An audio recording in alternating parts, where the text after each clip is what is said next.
Takže ahoj, já vás všechny zdravím. Dneska spolu probereme téma komunikace. Jak komunikovat s dítětem, které nemluví anebo přestalo mluvit. Tohle téma považuji za hodně důležitý, protože vlastně tím, že dítě nerozumí anebo se nedokáže vyjádřit v tom, co by vám chtělo říct, anebo co mu říkáte vy, tak díky tomu vznikají hodně častý afekty. A teď vám řeknu to, jak jsme to vlastně dělali my, nebo vlastně doteď děláme my. Jak už možná víte, tak Tadeášek prošel autistickým regresem.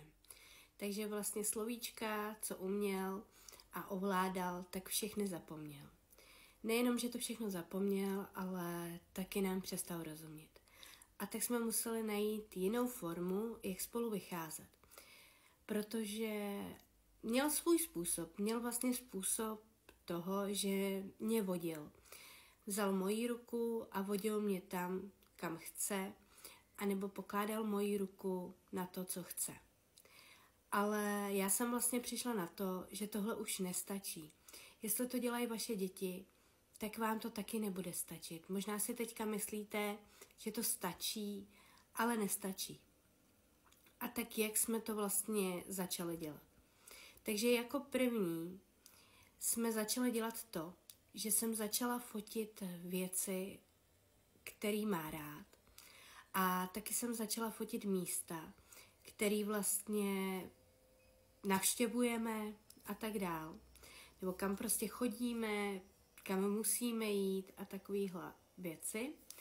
Takže jsem si to všecko nafotila na mobil.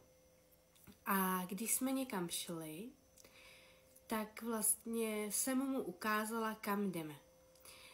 Ukázala jsem mu tu fotku, může to být klidně i na mobilu, nebo si to můžete vytisknout. Ale pokaždý, když někam s tím dítětem jdete, ukažte mu fotku, kam jdete. Protože on v tu chvíli vůbec neví, co se bude dít a kam vlastně jde. A to je pro něj strašně stresující. A nemůže se vlastně k tomu ani nějak vyjádřit. Takže když mu ukážete fotku a připravíte ho na to, že prostě třeba teďka jdeme do obchodu nebo teďka jdeme k paní doktorce, tak to pro něj nebude taková obrovská změna. Vaše dítě potřebuje vědět, co se bude dít. A proto je tahleta komunikace, taková alternativní komunikace, hodně důležitá.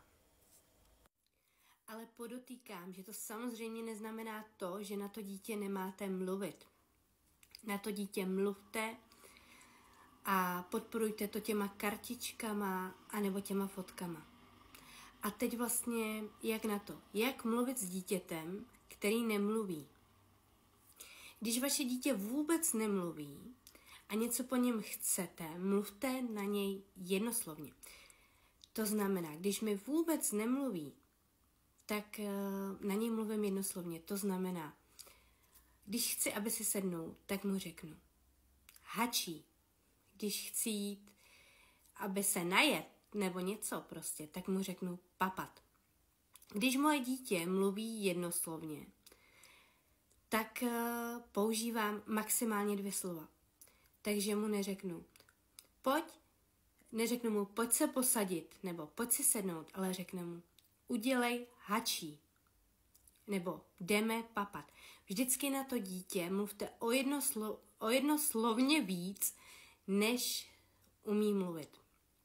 Jo? To je hodně důležitý, protože když na něj budete mluvit prostě dlouhými věty, tak on vám stejně nerozumí a vůbec neví, co po něm chcete, takže to vlastně neudělá. Pak je důležitý stanovit si gesta. My u Tadeáška jsme hodně používali gesta, aby vlastně věděl, co má dělat. Takže když jsem mu řekla, že jdeme papat, tak jsme dělali papat. Ukazovali jsme, co to vlastně znamená. Když jsme šli ven, tak jsme dělali jdeme pápá, ahoj pápá. Jo, prostě musíte si najít gesta, kterým vaše dítě bude rozumět. A všechno vlastně to podporujte obrázkama, gestama a i těma slovama. To je hodně důležitý. A spousty maminek mi píše, že jejich děti vůbec nereagují na slovo ne, anebo že mají problém se slovem ne. U nás to bylo to samý a tak jsme si našli alternativní slovíčko. Naše alternativní slovíčko bylo vybitý. Takže když něco nešlo, tak to bylo vybitý, protože to pochopil, že vybitý znamená, že to nejde. Jo? Takže když něco nešlo, nebo prostě se mu něco nelíbilo, tak říkal vyby. Říkal slovo vybitý. Jo, bylo to takový naše alternativní slovíčko. A když už něco u nás bylo přes čáru, tak jsme používali slovíčko stop. Takhle jsme překřížili ruce, sklonili jsme se k němu, aby věděl, že mu něco říkáme a udělali jsme stop. A řekli jsme stop. A opravdu to funguje.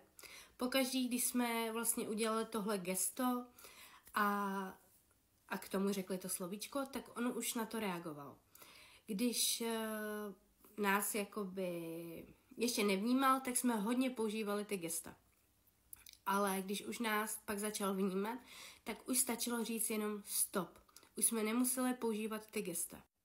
Takže tohle všechno, co jsem vám vlastně řekla, je důležitý. Musíte se naučit používat gesta, obrázky, do toho mluvit, ale opravdu jenom o jedno slovo víc, než to dítě umí. A hlavně trpělivost. Pokud vás vaše dítě nevnímá a vy po něm něco chcete, musíte se k němu sklonit. Musíte na jeho úroveň, aby vás vnímal, aby vás viděl, že vlastně mu něco říkáte a něco po něm chcete. Takže doufám, že se vám tohle video líbilo a budu ráda, když mi necháte koment nebo like. Tak ahoj!